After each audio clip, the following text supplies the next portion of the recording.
আসসালামু আলাইকুম। বাংলাদেশ চা বোর্ডে নতুন নিয়োগ বিজ্ঞপ্তি প্রকাশিত হয়েছে। এই ভিডিওতে আমি আপনাদের সামনে এই সার্কুলার সম্পর্কে বিস্তারিত আলোচনা করব। কোন পদে কতজন লোক নিয়োগ দেওয়া হবে, কি কি শিক্ষাগত যোগ্যতা লাগবে এবং কিভাবে আবেদন করতে হবে, কত টাকা খরচ হবে, সবকিছুই এই ভিডিওতে আমি আপনাদের সামনে আলোচনা করার চেষ্টা করব। সো ভিডিওটি না টেনে অবশ্যই শুরু থেকে শেষ পর্যন্ত মনোযোগ দিয়ে দেখবেন, তাহলে আপনি বাংলাদেশ চা বোর্ডে যে নতুন সার্কুলারটি প্রকাশিত হয়েছে এই সার্কুলার সম্পর্কে বিস্তারিত জানতে পারবেন।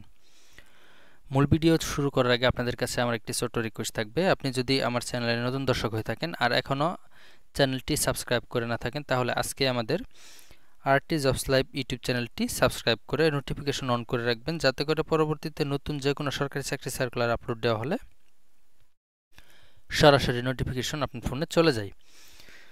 তাহলে চলুন আর কথা না বাড়িয়ে আমরা ভিডিওর মূল পর্বে চলে যাই, দেখে আসি চা বোর্ডে যে নতুন সার্কুলারটি প্রকাশিত হয়েছে সার্কুলারের বিস্তারিত। সম্মানিত ভিউয়ার্স, প্রথমেই বলে রাখি এই সার্কুলারে বাংলাদেশের সকল জেলা থেকেই নারী এবং পুরুষ উভয় প্রার্থী আবেদন করতে পারবেন। আর এই সার্কুলারে শুধুমাত্র ডাকযোগের মাধ্যমে আবেদন করতে হবে।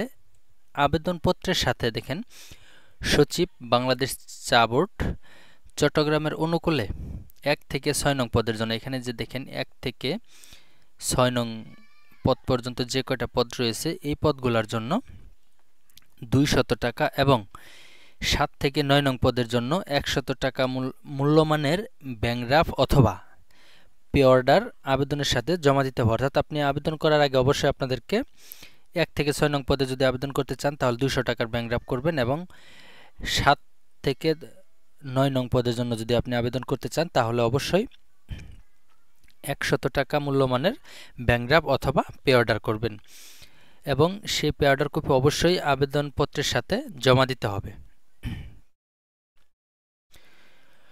সমস্ত কাগজপত্র সহ আবেদনটি অবশ্যই ডাকযোগের মাধ্যমে করতে হবে এবং আবেদনপত্রটি পাঠানোর শেষ তারিখ হচ্ছে, এখানে দেখেন চাকরির আবেদন সচিব বাংলাদেশ চা বোর্ড প্রধান কার্যালয় 171/172 বাজিদ বুস্তামি সড়ক নাসিরাবাদ চট্টগ্রাম 4210 এই ঠিকানায় আগামী 26 সেপ্টেম্বর 2024 তারিখের মধ্যে অফিস চলাকালীন সময়ে আবেদনপত্রটি পৌঁছাতে হবে। অর্থাৎ আবেদনটি যেহেতু আপনাদের ডাকযোগে করতে হবে, অবশ্যই মিনিমাম 3 থেকে 4 দিন আগে আপনারা আবেদনটি ডাকযোগের মাধ্যমে প্রেরণ করবেন। কোন পদে কতজন লোক নিয়োগ দেওয়া হবে এবং শিক্ষাগত যোগ্যতা কী লাগবে সেটাও আমি আপনাদেরকে এখন দেখিয়ে দিচ্ছি। এখানে দেখেন পরিচ্ছন্নতা কর্মী 2 জন লোক নিয়োগ দেওয়া হবে। শিক্ষাগত যোগ্যতা লাগবে 8ম শ্রেণী পাস। তারপরে হচ্ছে নিরাপত্তা প্রহরী 2 জন লোক নিয়োগ দেওয়া হবে, 8ম শ্রেণী পাস হলে আবেদন করতে পারবেন। অফিস সহায়ক পদে 11 জন লোক নিয়োগ দেওয়া হবে, 8ম শ্রেণী পাস হলে আপনারা আবেদন করতে পারবেন। অবশ্যই সুস্বাস্থ্যের অধিকারী হতে হবে।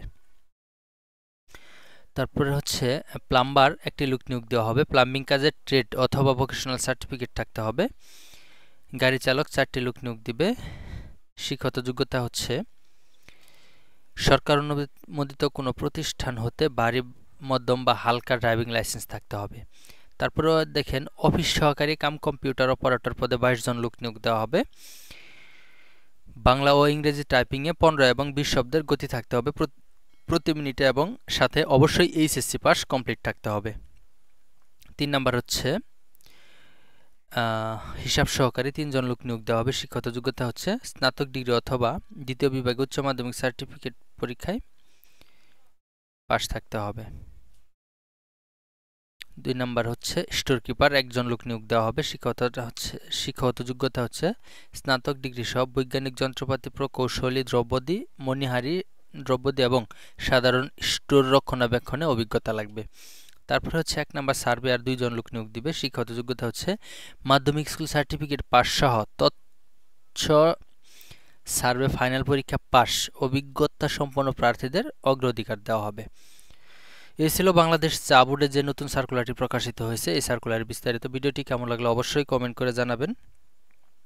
এছাড়াও পরবর্তীতে এরকম জরুরি প্রয়োজনীয় ভিডিও পেতে অবশ্যই আমাদের আরটি জবস লাইভ ইউটিউব চ্যানেলটি সাবস্ক্রাইব করে আমাদের পাশে থাকবেন। ভিডিওটি শেষ করব তার আগে আপনাদেরকে ছোট্ট আরও একটি তথ্য দিয়ে রাখি, যারা আমার মাধ্যমে বিভিন্ন ধরনের সরকারি চাকরি সার্কুলারে আবেদন করতে চান তারা আমার এই ভিডিওর ডিসক্রিপশন বক্সে হোয়াটসঅ্যাপ গ্রুপের লিঙ্ক দেওয়া থাকবে, সেখানে অ্যাড হয়ে আমাকে নক দিবেন। আজকের মতো এখানেই শেষ করছি। আসসালামু আলাইকুম, আল্লাহ হাফেজ।